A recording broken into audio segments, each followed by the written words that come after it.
Hello and welcome to Wisdom Trek. This is Guthrie Chamberlain and I'm your guide to wisdom. Thank you for joining us on our 7-day-a-week, 7 Minutes of Wisdom podcast. This is day 34 of our trek, and in honor of Independence Day in the United States, yesterday we started a 4-day series of episodes where we are consulting one of our founding fathers, Benjamin Franklin, who was known for his wisdom and practical sage advice. Today we're recording our podcast from our studios at the Big House in Marietta, Ohio. It is the evening before Independence Day, so if you hear some fireworks in the background, it seems like our neighbors are enjoying themselves tonight. It was a pretty light day at work, and I was able to get out and mow the entire lawn, and just finished up right before the rain started, so I was thankful for that. With the help of my brother Jack and his son Robert, who lives next door, we were able to move most of the furniture into our newly renovated office upstairs.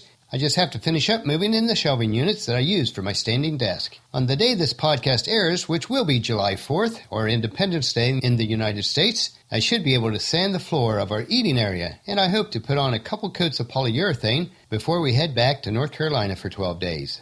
On our trek today, we will continue to review the 85 practical tips written by Benjamin Franklin, which are referred to as the Way of Wealth. Wealth here is not just referring to material gains, but also what truly creates a life of abundance in all areas.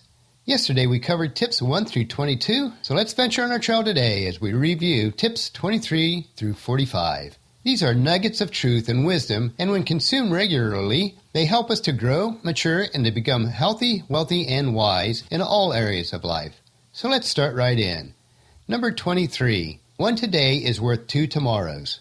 That is to say, let's take advantage of what we have today and maximize it. There are no guarantees of tomorrow for any of us, as it says in Matthew 6:34, so don't worry about tomorrow, for tomorrow will bring its own worries. Today's trouble is enough for today.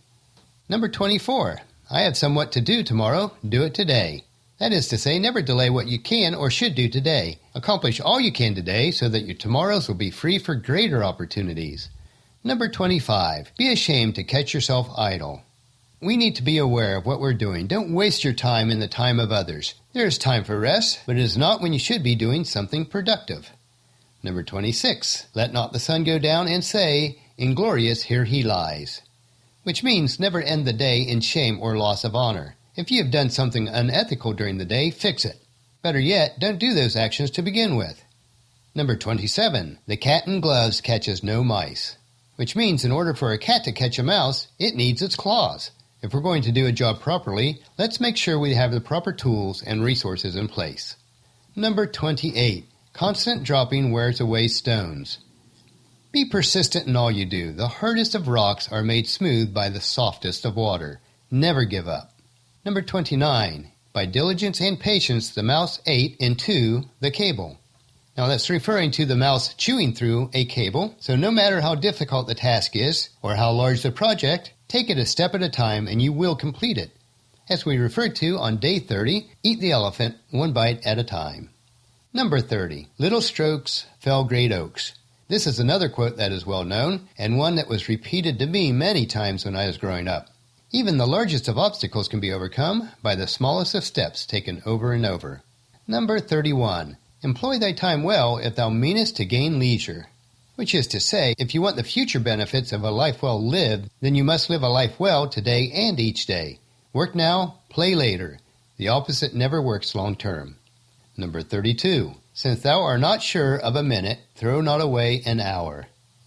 This is important because every moment that we have of every day is important. If you waste the minutes of each day, they will grow into hours, days, months, and years.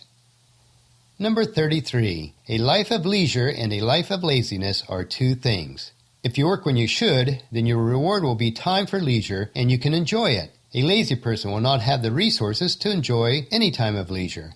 Or Proverbs 20 verse 4 puts it this way, those too lousy to plow in the right season will have no food at harvest. Number 34. Trouble springs from idleness, and grievous toil from needless ease. Which is to say, if you are idle when you should be working, then you will have toil and hardship when you should be enjoying a time of rest and relaxation. Number 35. Many without labor would live by their wits only, but they break for want of stock. Now this one's a little hard to read, but it means there are some people who'd prefer not to work, but only think about working. And the only reason they really do any work is because they need some money to live. So learn to enjoy your work, no matter what it is. Number 36. Industry gives comfort and plenty and respect. Fly pleasures and they'll follow you. If we work as we should, and then we will have all that we need. If you take the proper time for pleasure, then it can be properly enjoyed. Number 37. Keep the shop and the shop will keep thee. In other words, taking care of business every day and in every way, and you will be well taken care of in return. Number 38. If you would have your business done, go. If not, send. Which means if you have worked when you should and have accomplished what you should, then at the end of the day, you leave working knowing that all is well with your soul for that day.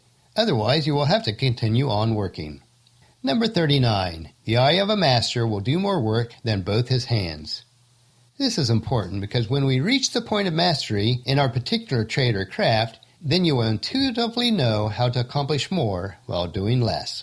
Number 40. Want of care does us more damage than want of knowledge. That is to say, even if you have the knowledge to complete a job or task, if you don't care or are apathetic, then your knowledge is useless. Number 41. Not to oversee workmen is to leave them your purse open. It might be said that you can expect what you inspect. Now, we are not inferring that we don't trust others, but we need to be wise and shrewd in business and in life.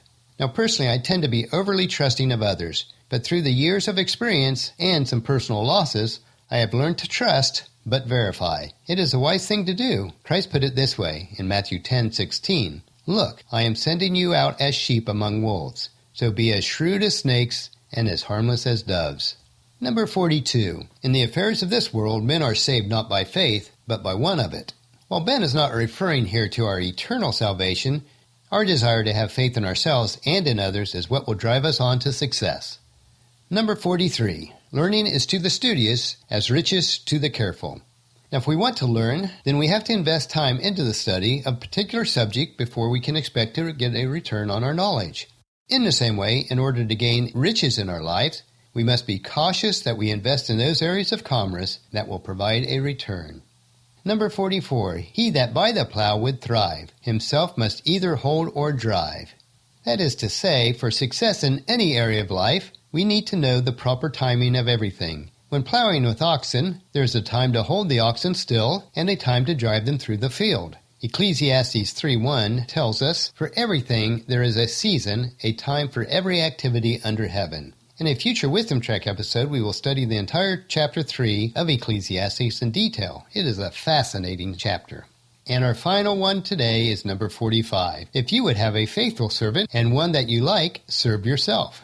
Now this quote can have two meanings. First is, if you want something done in a particular way, you may have to do it yourself. Or second, the best way to show others how to serve is to be an example of a servant leader, one who leads through serving others. Mark 10:45 puts it this way, for even the Son of Man came not to be served, but to serve others, and to give his life as a ransom for many. Well, that'll finish our podcast for today. If you missed any of the previous podcasts, please check out Wisdom-Trek on iTunes, Stitcher, SoundCloud, or wisdom-trek.com. Tomorrow we will continue our series on this path to true wealth as taught to us by Benjamin Franklin, one of the founding fathers of the United States. And we will look at steps 46 through 65 tomorrow. So please check in our camp tomorrow for another day of Wisdom Trek, creating a legacy. And if you enjoy these daily doses of wisdom, I encourage each of you to help us in the following 4 ways.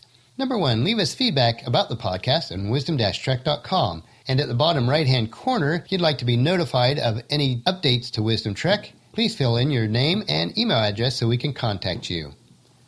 Number 2, please subscribe to iTunes or Stitcher so that the podcast will be downloaded to you automatically each day. Number 3, I want to thank anyone who has left us a rating already. I really do appreciate it. But if you've not done so, please leave us a rating on iTunes or Stitcher, and it will allow us to know how we're doing. And then number 4, spread the word to everyone you know to join us on our Wisdom Trek.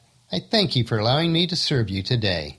The journal from this podcast can be found at wisdom-trek.com, where we also have pictures, sayings, wisdom nuggets, and free resources. And as we take this trek together today, let us always remember to live abundantly or fully, love unconditionally, listen intentionally, learn continuously, lend to others generously, lead with integrity, and leave a living legacy each day. This is Guthrie Chamberlain reminding you to keep moving forward, enjoy the journey, and to create a great day. See you tomorrow.